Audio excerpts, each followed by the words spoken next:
Welcome back to the deep dive. We're here to unpack the sources you've shared and really get straight to the insights that matter. Yeah. Today, we're diving into a really interesting topic. Digital visibility in business. But like through a specific lens, how it's acting as a form of leadership currency. That's exactly right. And our main source for this deep dive is an article titled Digital Visibility as Business Leadership Currency. Okay. And what's really valuable here, I think, is that it was co-created with an expert social media specialist, Victoria Yaklich. So we'll be exploring the key ideas really through her perspective, drawing directly from what she outlines in the article. Got it. So our mission today is pretty clear then. Understand why showing up online authentically isn't just, ticking a marketing box anymore. Right. Victoria's perspective, as it's presented in this article, it really frames it as fundamental for business leadership, especially looking ahead to 2025. We're going to dig into some of those psychological roadblocks founders face, and maybe more importantly, how to actually build real trust and influence online based on her principles from the source. And there's this core idea that really jumps out, which is that this isn't just about surface level stuff like marketing or vanity metrics. It's deeper. It's about presence, leadership in this modern context, and what the article actually calls the new business currency, trust. Okay, trust is currency. Let's jump right in then. The article mentions Victoria's journey into this started with something she realized pretty early on. Yes, even back when she was in real estate, apparently. Yeah. She observed this simple but actually quite profound reality if she wasn't visible online. Well, potential clients just didn't know she existed. Wow. Yeah, and it wasn't just like a missed opportunity. She describes it in the article as feeling like self-erasure. Self-erasure, that's a really strong phrase. It is. It definitely elevates digital presence from just, another sales channel to something way more fundamental for a business even existing in people's minds. Absolutely. And that really connects directly to the article's main argument. Yeah. Digital visibility isn't just some tactic you hand off to marketing anymore. For 2025, the piece positions it as a core leadership requirement. It is the new currency in business. Okay, but if it's that critical, why do so many, really capable founders, and the article notes especially women, still find it hard to show up online? Yeah. The article gets into this, right? It introduces this idea Victoria talks about called visibility wounds. That's right. These are described as these sort of deep-seated psychological barriers she sees often. And the article does specifically highlight how these can disproportionately impact women founders. Okay, so what kind of wounds are we talking about? What does she identify in the article? Well, one major one is this pervasive fear of judgment. The worry about saying the wrong thing or doing the wrong thing online, being seen as maybe too much, or the opposite, not enough. And this fear, it just leads to hesitation. Silence, basically. That must feel amplified online, too, where everything feels so permanent, so visible. Exactly. And another barrier the article points to is what Victoria calls perfectionism disguised as professionalism. I think I know what you mean. Yeah, it's that feeling that everything has to be absolutely perfect, completely polished, before you can hit post. Which, let's be honest, in the digital world, that often means it just never happens. Precisely. It completely kills momentum, and it gets in the way of making that authentic connection people actually want online. Okay. And then a third significant wound the article mentions Victoria observing is voice minimization. Voice minimization. Tell me more. Yeah, it's like leaders who've built amazing things, but they seem almost reluctant to step out from behind the company logo. Yeah, I've seen that. Right. They might downplay their own contributions or their achievements or just kind of hide behind the brand. The article suggests this can sometimes come from being taught to stay small. It draws on experiences maybe from boardrooms where women's voices weren't heard, or from cultures that praise humility but sort of punish confident self-expression. To really stark contrast the article draws then, isn't it? Because it also mentions that statistic women-led startups showing 35% higher ROI. Exactly. Yet many of these leaders are held back by these, very real psychological hurdles. It really puts a spotlight on the direct business cost of these wounds. As Victoria's quoted in the article, visibility isn't vanity, it's leadership. Right. And her point seems to be, if you're not visible, you're essentially not championing the very thing you've built. Your absence actually hurts the business. It absolutely does. Tangible consequences. So if the old playbook of just polish and promotion isn't really cutting it anymore, what does work now? The article moves into Victoria's ideas on this, right? Her first principles of algorithmic trust. Yes, this is where she really unpacks why online platforms now seem to favor certain kinds of content. It's not just about looking good or pushing sales anymore. It's about trust. Exactly. Building trust. Okay, so let's walk through those 5 principles the article lays out from her perspective. Okay, first principle. Algorithms prioritize engagement way more than pure aesthetics. This can feel a bit backwards if you're used to traditional marketing thinking. How so? Well, raw, honest posts, the less polished stuff often perform better because they feel real, they spark actual interaction, not just passive scrolling. So it's less about looking perfect and more about getting people to actually react or interact. Right. Second principle, consistency beats occasional brilliance. Okay. Showing up regularly, even if it's small, sends a much stronger signal to the algorithm and your audience over time than, say, one perfect post every blue moon. Right, the steady drip versus the flood. Third, the algorithm responds to behavior, not beauty. It's tracking things like watch time, comments, shares, saves. What people do with the content, not just how visually amazing it is. So what the content makes people do matters more than how it looks. Got it. Exactly. Fourth principle, community acts like currency. Community as currency. Yeah, content that actually generates real conversation, not just likes, but like comments, discussions back and forth that gets rewarded with more reach. The article actually states research confirming this. Social algorithms prioritize stuff that sparks dialogue. Engagement is the main currency now, maybe even more than follower count. Wow, that really is a fundamental shift. The value is in the conversation itself. It really is. And then finally, the fifth principle. Storytelling works better than direct selling. Ah, the power of story. Yes. Leaders who share their journey, their why, maybe even their struggles, they tend to build a much deeper level of trust. And that trust translates into loyalty and engagement, which, guess what? The algorithms like. It makes total sense. People connect with people, right? With stories, not just slick brand messages. And this seems to tie right into Victoria's approach. Described in the article, she starts with the founder's inner story, not the content plan. Yes, exactly. That's her inverted strategy, as the article puts it. Instead of jumping to what should we post, she works with founders to explore their own narrative first. What does that exploration involve? What does the article say about that? Well, it's about digging into the pivotal stories that shaped them as leaders, maybe the messages they feel a bit scared or hesitant to share publicly, the parts of their own voice they've maybe kept hidden.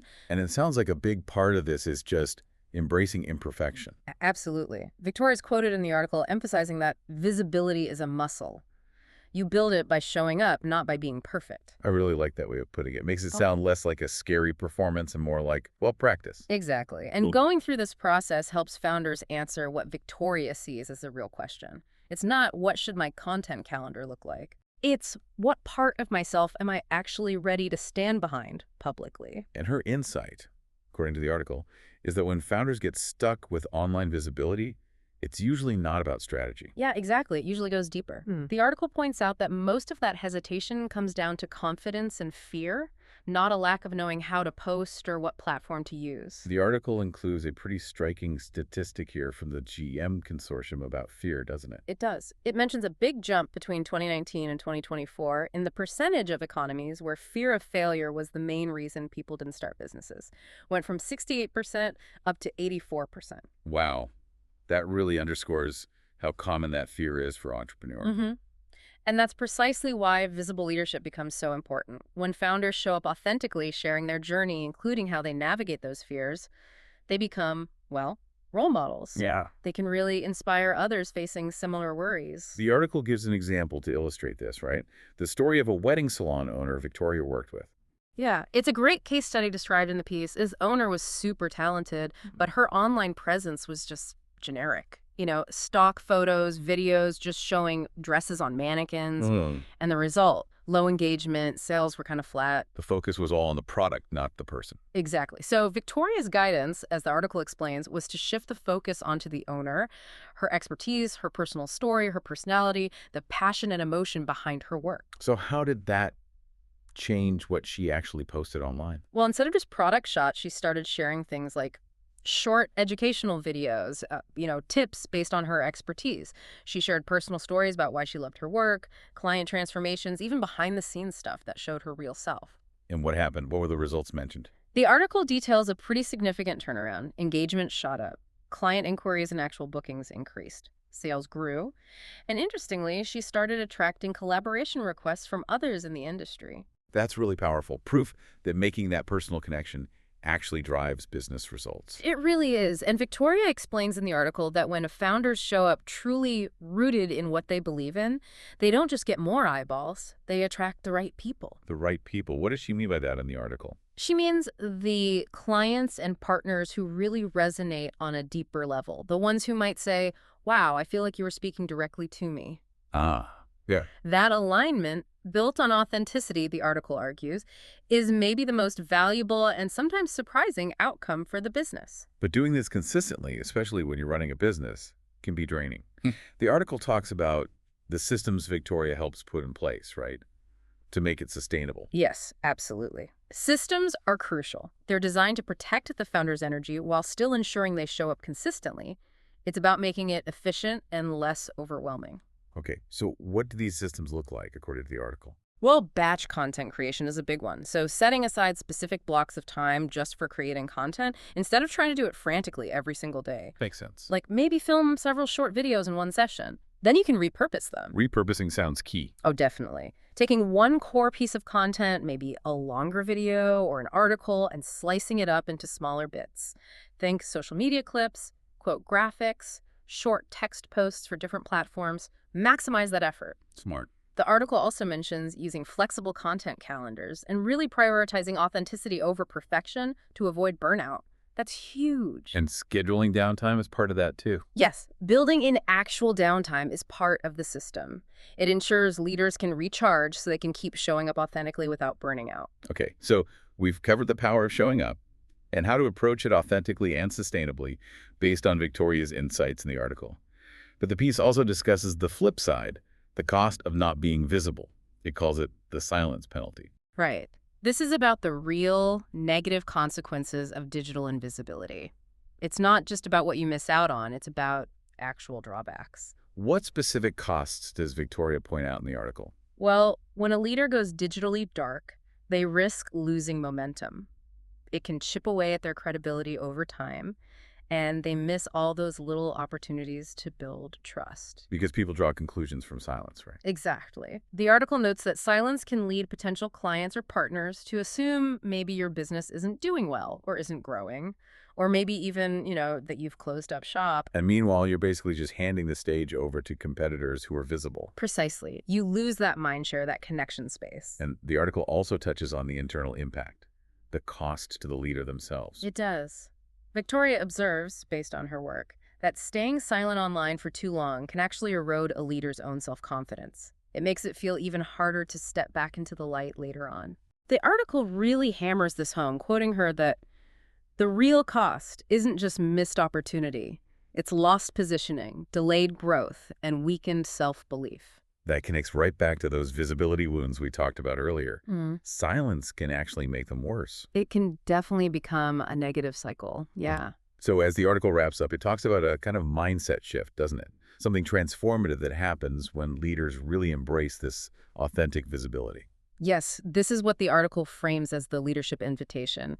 It's that moment of realizing that the very things you might have felt you needed to hide your personal story, your flaws, your genuine self, are actually your biggest strengths for building trust online. The idea that visibility isn't about being perfect. It's about being real and connected. Exactly. And the article suggests that once that clicks, that fear of judgment starts to fade. Leaders feel empowered to stop asking for permission and just claim their space online with more confidence. And that confidence can even make them want to be more visible, paradoxically. That's what the article describes. They shift from feeling like they have to show up to actually wanting that opportunity to connect, to share their message, and lead more openly.